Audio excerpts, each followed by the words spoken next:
As soon as you nodded a little bit, I hit broadcast here. So June was just lamenting the fact that he's kidding. And it's like I have to go to multiple manuals to get any information out of this blasted thing to figure out what it is that I'm trying to do. And these were made for consumers to put together themselves. As a kit. That's the worst part. This is supposed to be a kit. Did I ever show you my soldering iron scar? No, I don't think you ever did. Yeah, so I'm on a back. Oh, you're not going to be able to see it. I have an actual soldering iron scar where I walked in and laid it down, and you can see the tip, and then where it gets whiter for the collar of the thing. That's actually an imprint in my arm. It's true hardware engineer. You know, we brand. It's yep. All right. We had technical difficulties. You'll notice my camera sucks tonight, and that's as good as it gets. Contrast, actually, it's not quite as dark as it was before, so that's actually pretty good. Oh, dark. Yeah, it was black. Unfortunately, can I maybe bring in another camera? Because we're doing something special. Probably a good idea. Let's see. Yeah. Long and short of it was, I was trying to wire this up with these ferrules. Hold on. Yeah. So these are ferrules. They're not actually supposed to be used this way. They look like Rolex female. They do. And they happen to fit on these pins. So I can kind of get them working. But the problem is actually getting this end wired up properly. It's just turning into a mess. Now, are you used to doing IDC? Mm-hmm. Okay. I would love to do IDC on this cable. Right. But this cable is actually too narrow. Oh, really? Yeah, I tried to put an IDC DB25 on the end, and it actually ended up shorting half the pins in the middle. Right. Altogether. So it was just like, That's for your print head, your that guy. tape guy. That's for my paper tape, yeah. Paper tape guy. So I'd like to, at this moment, just take a moment to remind you that 1 week till VCF Midwest. 1 week. One week. I'm freaking out because I got to get this stupid thing working. I'm so freaking close. If I can get the other end working from this cable, then I'm pretty sure I can get that guy working, and then I think I'm golden. Right. But it's like pulling teeth. Right. So you might know a little bit about what's in the box behind me. There's a box. Oh, can I? Oh, it's got a smile to it. That's good. My big camera is broken. Oh, no. Well, I'm on a webcam. I mean, my whole video switcher's down. I see, yeah. Oh, yeah. God, that sucks. But look, I had this nice... it got poked. What's that? Yeah. Oh, I hope it's okay. So small PSA, folks. Make sure you use extra thick walls when you ship fragile things on your cardboard. Oh, these guys, to back up a little bit, I found the world of Discord recently. And I think you and me have been using Discord. And then Coriolis-effect.com is a gateway to our Discord. And so by joining various Discords, one day I'm in a Discord, and I said something, and somebody said, well, I've got it here, type thing. And I'm like, you've got what? And they said, your C128D. And my response was, you have Josh's C128D? And he goes, yes, Joshua and his last name. And I was like, wow. So it's been 40 years since I see this. Now, the background on this is that I've got a junker here. This is my beater. Oh, you can see it's been beat. It's got words written. It's got words written on it. It says like "watch your ass," which means that this will corrupt the disc needs to be clean, fixed. I mean. Yeah, and it says not an Amiga on it because I went through a phase where people would try and tear open C128Ds, not realizing they were 128s instead of Amigas, to try and get the RAM out of it. So it's just, and we did things. We tried leaving blood all over the place, and they would just tiptoe through the blood to get to the RAM. I mean, we actually had outlines with masking tape on the floor, like somebody had gotten murdered, and they still took the RAM. So very dedicated people. So this one that's coming in that we're going to unopen was the one given to me by Commodore. This beater was signed out to me as junk, and so was my LCD. It was my office contents in one box. But this one was the one given to me by Commodore. And I'll tell you, if there's a lot of legal places to get these, but if you see marketing people running around with them, they generally didn't get them in the right place. So I'm going to open this. This is from Santo. And again, I wanted to have the camera. I was actually going to do a whole Hackaday thing here, but with all my cameras broken, I just want to get this thing opened and take a look at it. Sure. So what are we saying in the chat channel here? Can you keep an eye on chat for me, please? Sure, yeah, no worries. That'd be great. I have a bloody Amiga 500. Yes. Our blood's all over this stuff. No, I don't want to get too morbid. Can I get morbid? So you're always morbid. I am, right. So one of the rumors at Commodore was we during the TED CES show, we were catching a lot of crap for it not being C64 compatible. And so one programmer snapped. It was surprising it was a programmer. Usually it's hardware engineers. And he hacks this quiet, unassuming couple just into pieces. And we had to like shove them in printer boxes and just leave them on the loading dock and somebody else's. And I'll tell you, these boxes are not fluid proof, right? So it was obvious that, where they went. So anyways, that's one of the tales of Commodore. That one's probably not true. I have my doubts. I have a feeling that one's probably not true. Yeah. Except for the part that we were taking a beating for the non-compatibility. Yeah. So you always start your tall tale with a little factoid of truth, right? All right. So this is from what area of the world? Oh, you should put yourself as the focus. Yeah, I don't want my ass as the... So what happens... See, when I turn around this way, I can't see that way. Did it focus on me or this? I'm not really sure. I'd have to look at it again.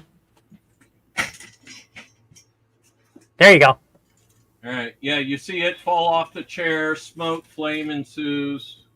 Screaming, lamenting. So far, so good. I don't see any blood coming out yet, so that's good. You know the joke about falling out of a building, right? It's so far so good. It's not the fall, it's the landing.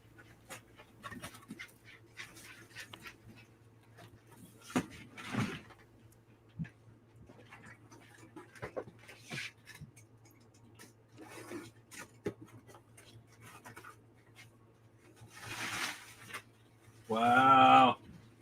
I don't know what you can see. Yeah, we can just see the cardboard. I know.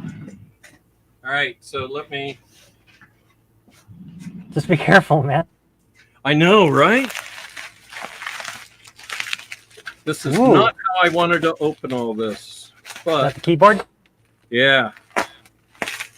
Oh, I hear these things are rare, right? or they're rarer than the number of computers that use them. Oh, the keyboards? Absolutely. Yeah. All right. So this is a C128D keyboard that snaps up underneath. I love this thing. Sample Can we number see the 0013. Wow. 30 sample number 85. How old were you in 85? I think it was like 4. That's awesome. Right. Yeah. So what's the connector look like? Is it still just a DB25? DB20. So, You know, the DB25 connector on a 128 was a great story of a young engineer that didn't know what he could do or should do. And I thought, I can make that connector compatible for both the D and the regular if I make an IDC connector DB25 compatible. And Mitsumi did not tell me no. Oh, so no. now I created a connector you all can't get all these years later. But as a kid, I was like, oh, cool, next problem, you know? Well, you know, the neat thing about it, the side effect is that you can extend the keyboard's length just by using a straight through DB25 serial cable. It's great. Yeah, that's what I do on mine. It's just a little too short. Now, that cable, this stupid cable, cost me $5. It's the most expensive component in the entire thing. Too many conductors. I shot my mouth off and said, oh, you must be doing it wrong. I'll get the price down. No. Oh, yeah, later, $5. You know, and of course the guy is like this. I got heard once. So, okay. Let me put this safely somewhere.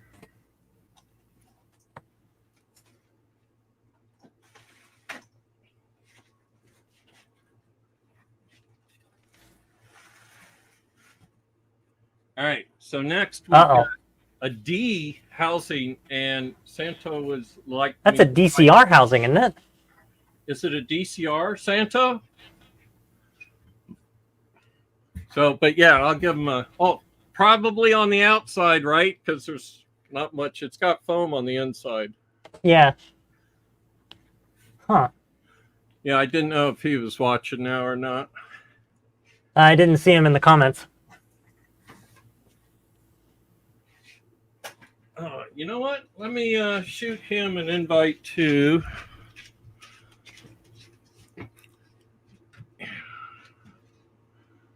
I even tried firing up OBS at the last minute, and that did not save my ass either. Alas. I know. I want to move to Alaska, you know? Just be in IT consulting near the northern border, you know? Be away from people. That's kind of what I tried to do. Closer to bears, away from people, yeah. Yeah. Except you got those millipede things. Millipede things? Millipede. Oh, God. Texan millipedes. Yes, Texas millipedes. Oh, man, those things are just... Ugh. Well, I told you, get a salad. No lie, this long. Make fun out of it. Oh, you know what? Strap them to the bottom of your shoes. See if you can actually do millipede power. You know, I gotta find ways to get back at them. Hang on. Oh, so my Discord is now... So insert my standard rant about how much I hate technology.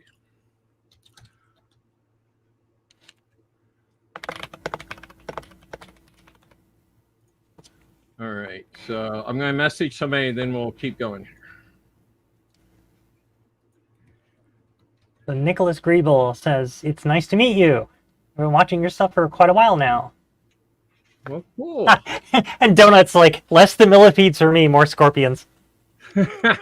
I could tell you stories. I don't have millipede stories, but we had scorpion stories from Oklahoma. Well, you know, that's the one thing that Indy got right. Yeah. The bigger, the better. His scorpions are from a different hemisphere. That's true. That is true. All right. So look for Santo to join in the app. Just go ahead and... Oh, you have... we need to make you an admin so that you can actually... Yeah, I'm not an admin yet. Yeah. All right. So next thing. I'm actually not even logged in. Should I be? Into what?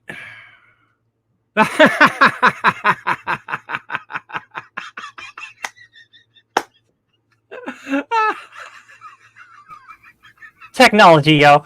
Technology. That was famous last words. I was like, oh, what's this button do? And you were going. Exactly. All right. Technology, yo, it's the best.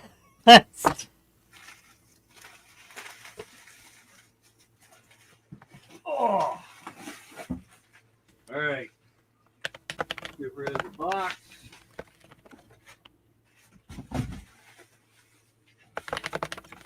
Big reveal right now. Yeah.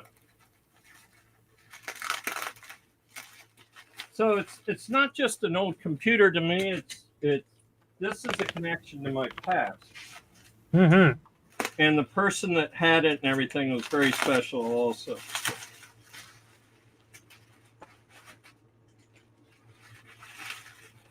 Watch, you'll see it fall and shatter live on TV. Oh God. Ugh. And that then would be so sad. And then one of those slates, you know, like with a monkey on fire saying we've got problems or something. Mm-hmm. Technical difficulties. Remember when they used to shut off TV at night to save energy? Uh-huh. They do the flag thing.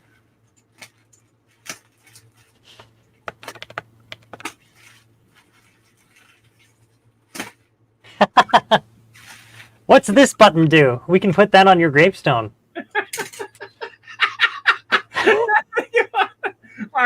The last Seems thing about right. is on your.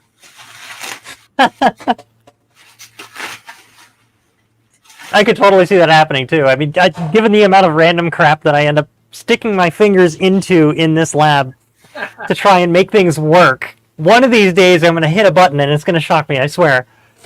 And it might actually be this cursed thing. The grease that's actually in the switch is starting to leak out through the switch itself. So every time I turn it on and off, I get grease on my fingers.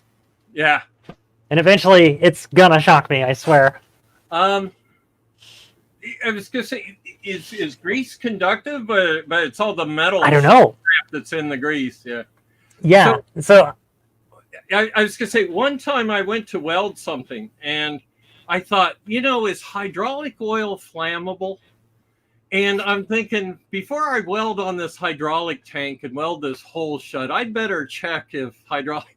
It's like 18 people a year die from welding hydraulic tanks with oil. Yep. Oh.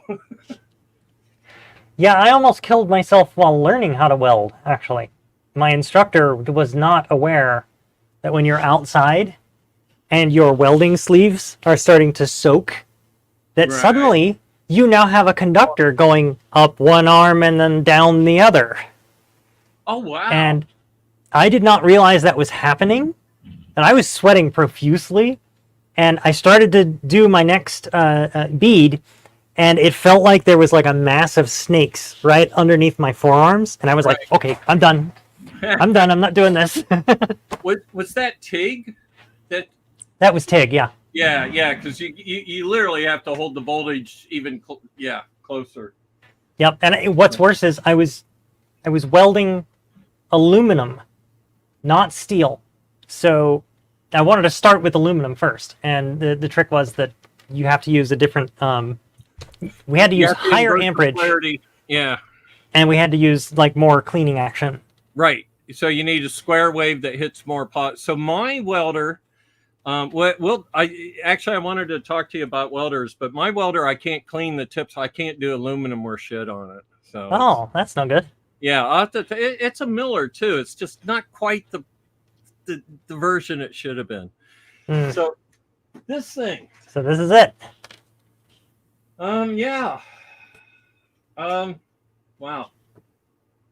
So I haven't seen this for 40 years, and there's going to be my fingerprint from this missing finger inside here, because we handcrafted this. This is number 13. Wow. It was made by K-Tron, but then they arrived in our lab and we did the final, made them into Ds and stuff.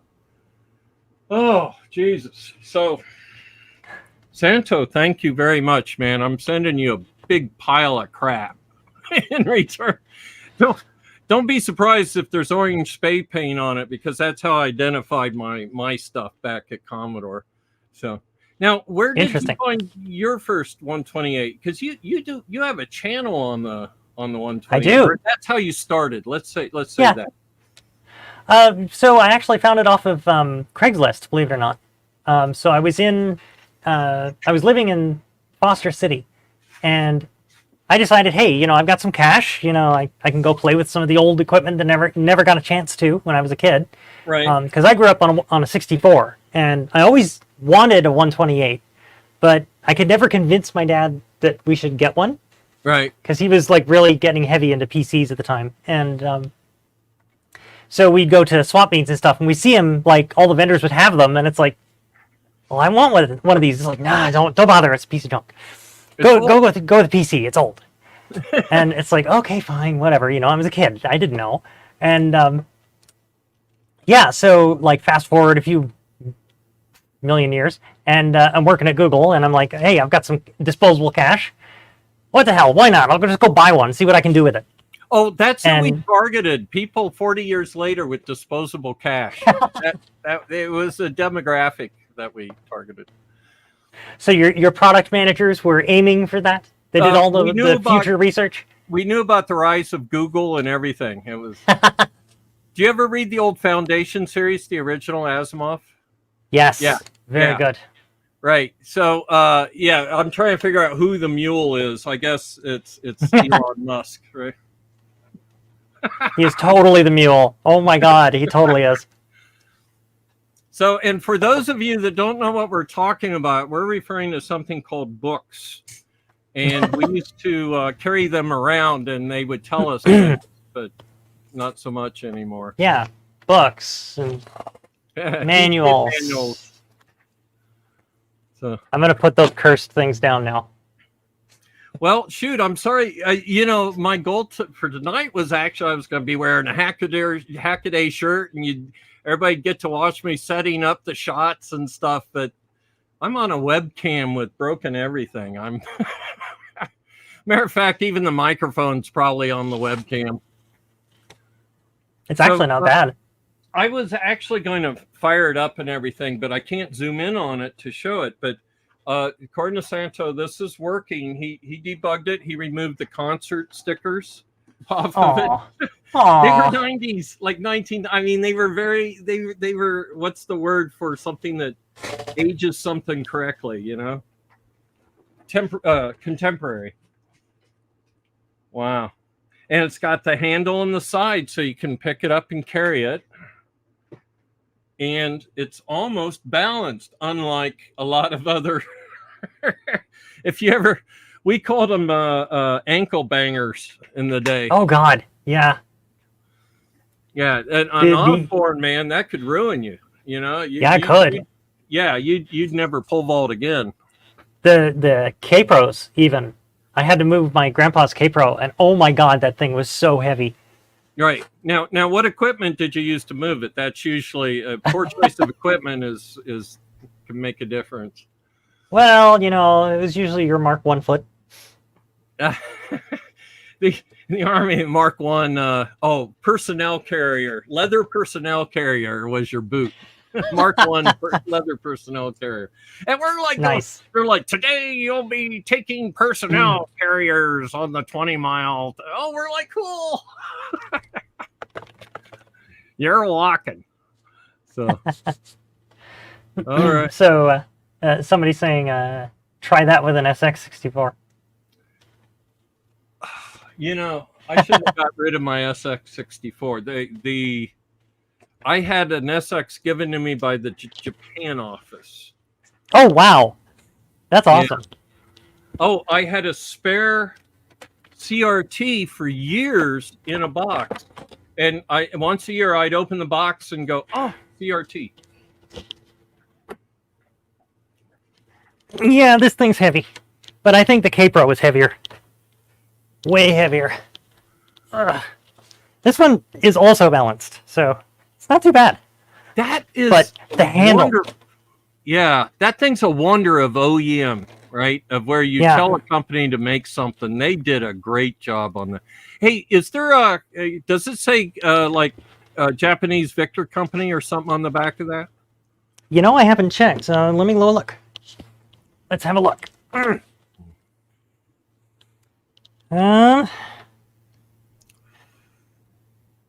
It says Commodore Japan. Right. Limited. Oh, cool. Okay, pull back to there it goes. Hang on, let me read this sucker. This is hard. Sorry. Okay, I'm done. Okay. It's heavy. Well, I told you my first word I learned in Japanese, right? Omoi here. Yeah.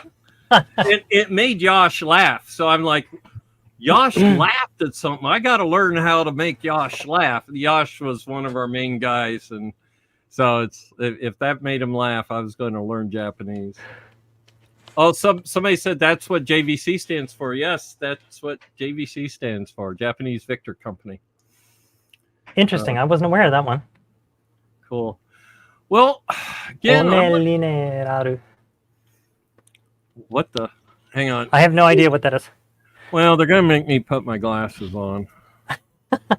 Hey, is this mic live or is this mic live?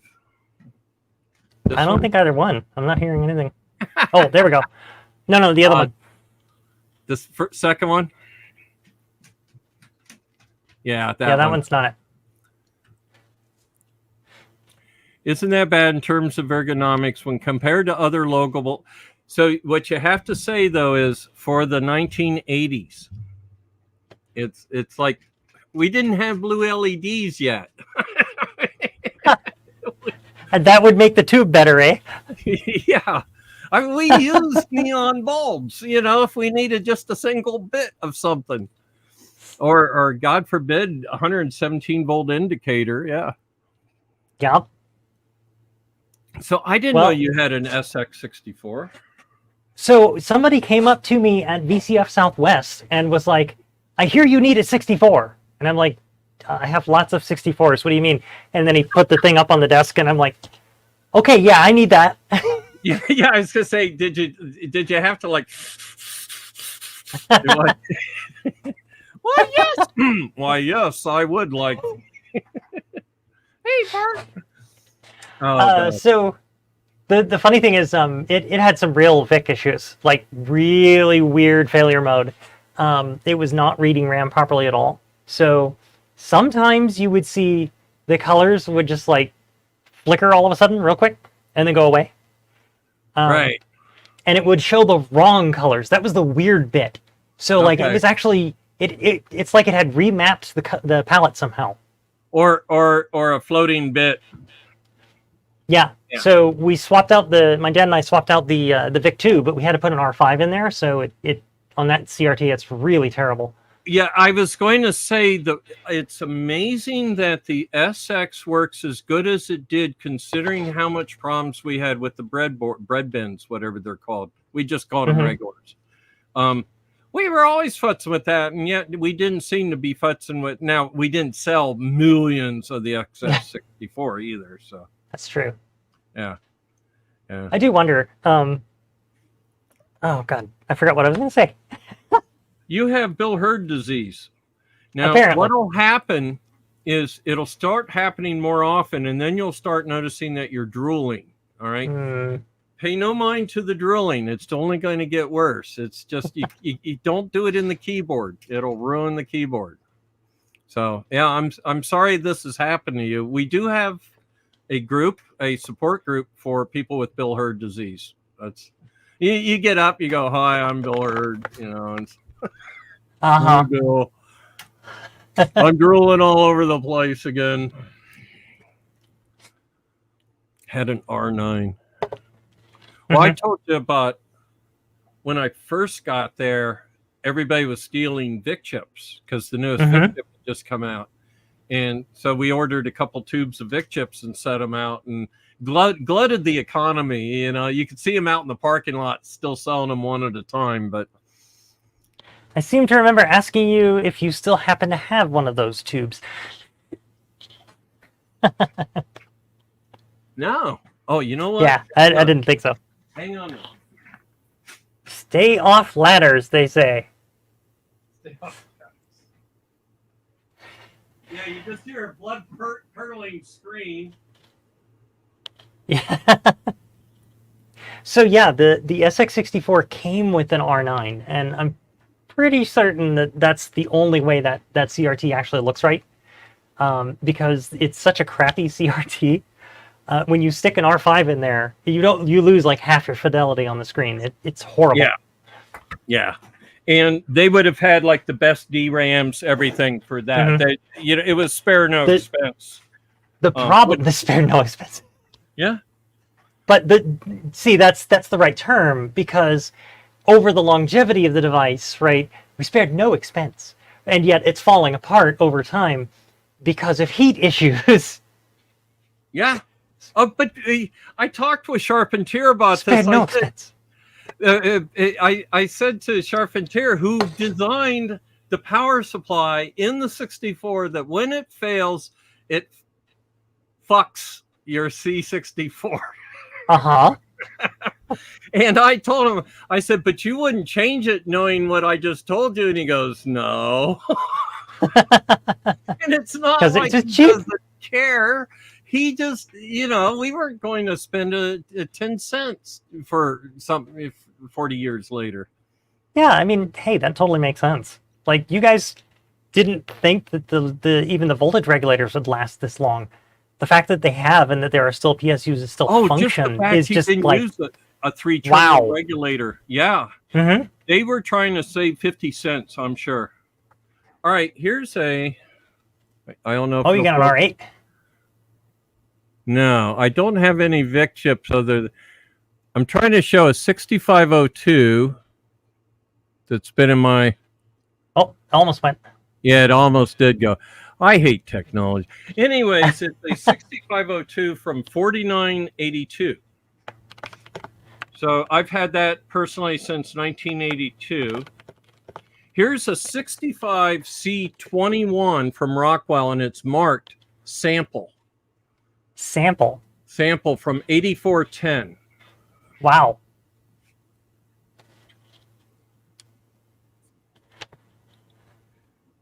Yeah, replacing an LCD and an SX. I started out doing this whole vintage thing, and at first I was like, yeah, we should just get rid of all the CRTs, use LCDs, it'll be way better. And I have been sort of eating crow for that for a while now, because I got rid of a lot of my CRTs, and then I started buying them again because I found out it actually looks better on a CRT. The 128 looks way better on CRTs. And I realize that the SX64 CRT is kind of crap, but... it's part of the ecosystem. Yeah. So I can't just go in there and rip it out and replace it with an LCD. It just... it doesn't feel right. And so when people put 128s on big HDMI monitors with real straight gamuts, I go, we had a CRT gamut doing this thing, It's like you put it in. Same thing I was telling you about retrace. We used to adjust the contrast and the brightness just so the retrace went away, and that was your best brightness you could get. And that's so everybody tweaked. I mean, we grew up, TVs had color knobs on them and stuff. So we were tweakers. Quite literally. Yep. All right. So here, hang on. I have Cinertech 6502s from 1982. Wow. I'm sure I got some Rockwell somewhere. So wait. Moss was the one making 6502s for years, but then you went out to Cinertech too? They licensed to Rockwell and Cinertech. So when they say Apple just uses our chips, they actually used Rockwell, so I had to stop saying that. Yeah. But it sounded cool, right? Hey, let's use our chips. All right. So Dave Pooh's saying you didn't design the 128 for 50-inch monitors?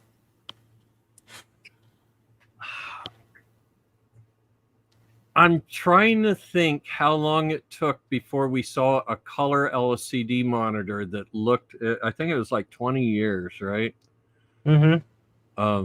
Remember, we didn't have blue. So a monitor of the day would have been green and red. Oh, God.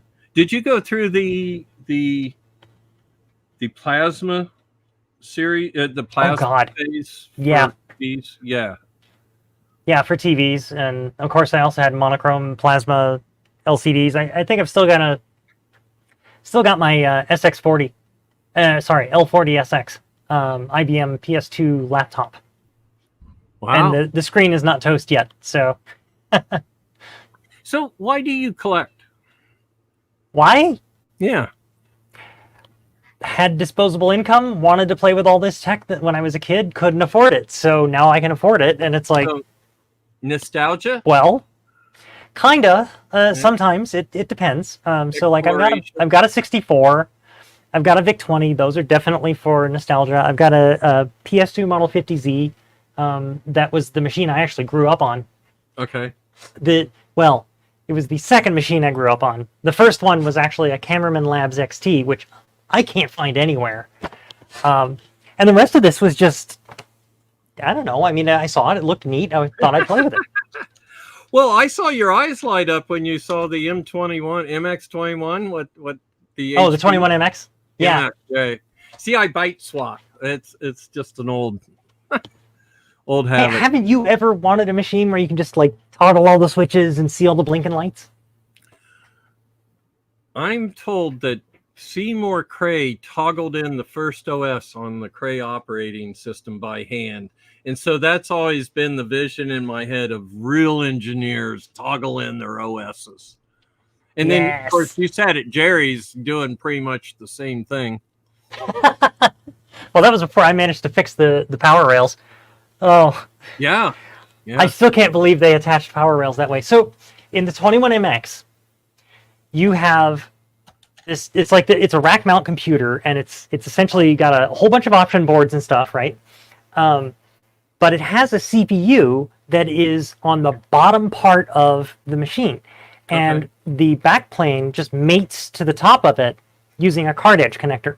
So the weird bit is, the way they attach the power rails, instead of using like a wire terminal or like a ring terminal or something like that, right, they literally went to a piece of FR4, drilled 3 holes, about 1/4 inch in diameter, and then stuck in some lug terminals.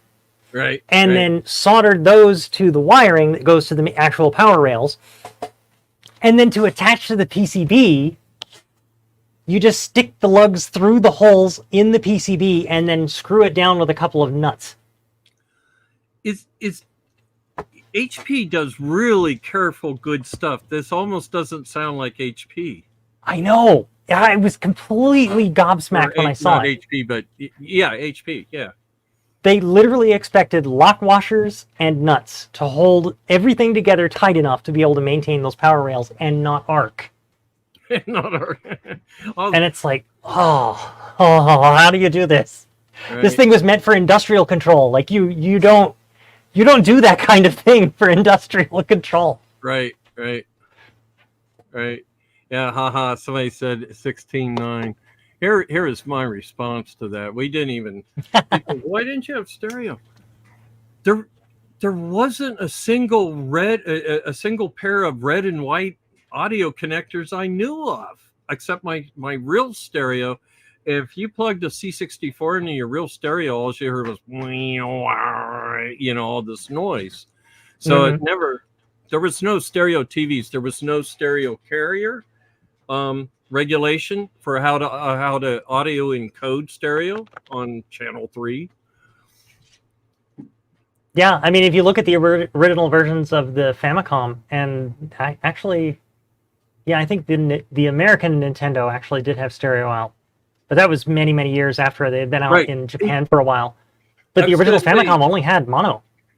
2 years was like a dog's life back then. It just 2 years later we had stereo. I mean, I can't. Yeah. 2 years later I had switching power supplies.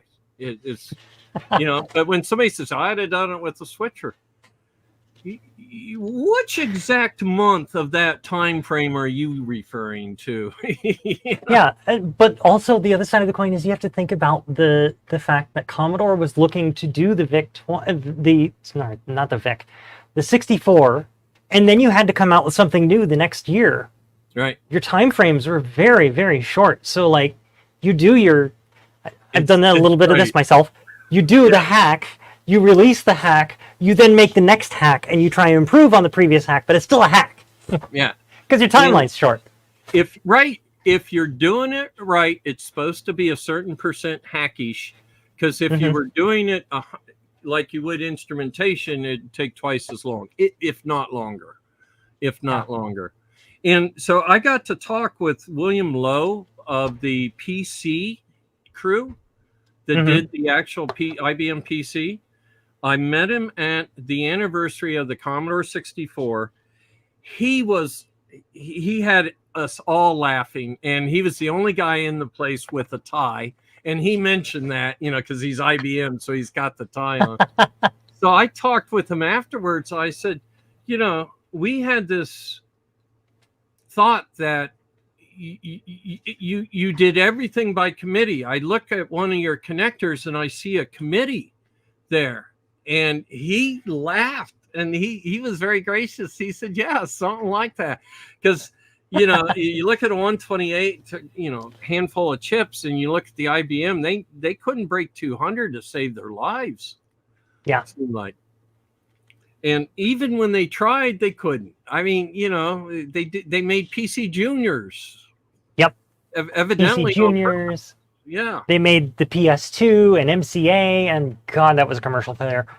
It's funny. I was actually watching a YouTube video, just digging through my recommendations channels, and somebody was talking about IBM, and they said how the PC contributed to IBM's success. And I was like, what mirror world did you come from? These things were not successful. Right. I worked for ADP, which sold IBM. They were our partner, and so we used them for service.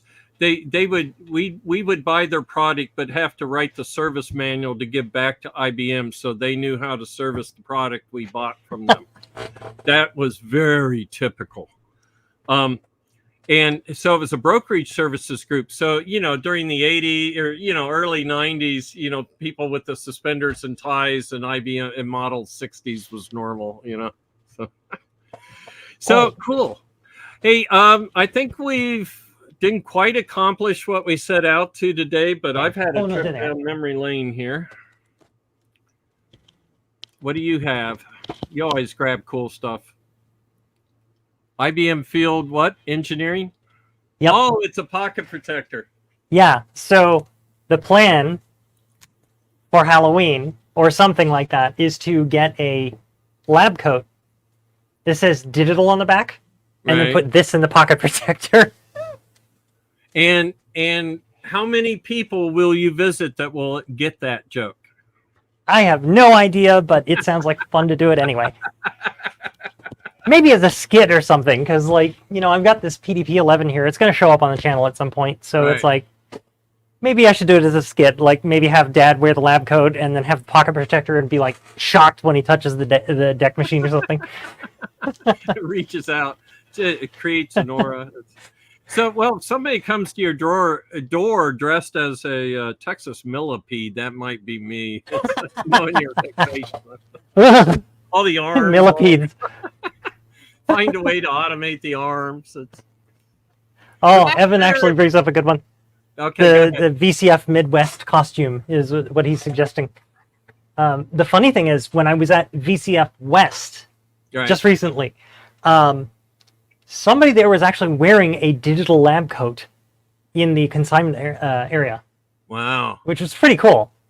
Wow. Not original. He had it made, but apparently that was a whole thing that he did. Like, he had the mullet, he had the bell bottoms and everything, including the deck jacket. And it's like, that is so cool. I've seen that, actually. That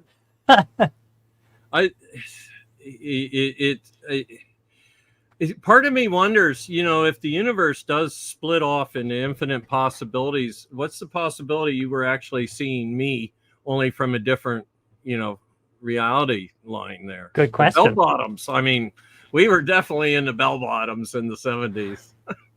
It went with the long hair and the patootie, the musk oil, and So yeah, you watch MST3K, Mystery Science Theater 3000. They do a good job at cracking on the 70s. Oh yeah. Cool. All right. Oh, it won't be a deck alpha. I'll have to tell my rainbow story somewhere. Well, Jen, I want to thank you for jumping in tonight and helping me through this. I'm sure I'll be thinking of this dang thing all night because, like I said, it is a part of my past. Yeah. So, and what's cool is you're kind of part of the modern face of 128ness, you know, showing that at least a couple still work after all these years. So that's cool. So excellent. Hey, I got 2 of them. I just got to put a 9-volt AC line on the other one, and we're good. BTM86 wants to know if I'm bringing my Malem shirt to VCF Midwest. One, I'll be at VCF Midwest. So will June. And I will try, and I'm coming in a single backpack, so I got to bring 4 days worth of everything in a backpack. So I don't know. So excellent. All right, we'll see everybody. Oh, who knows? Maybe next Saturday night. I could do this. So, all right. It's we got 1 week. One week. 1 week. To VCF. All right. Bye, everybody. See you guys.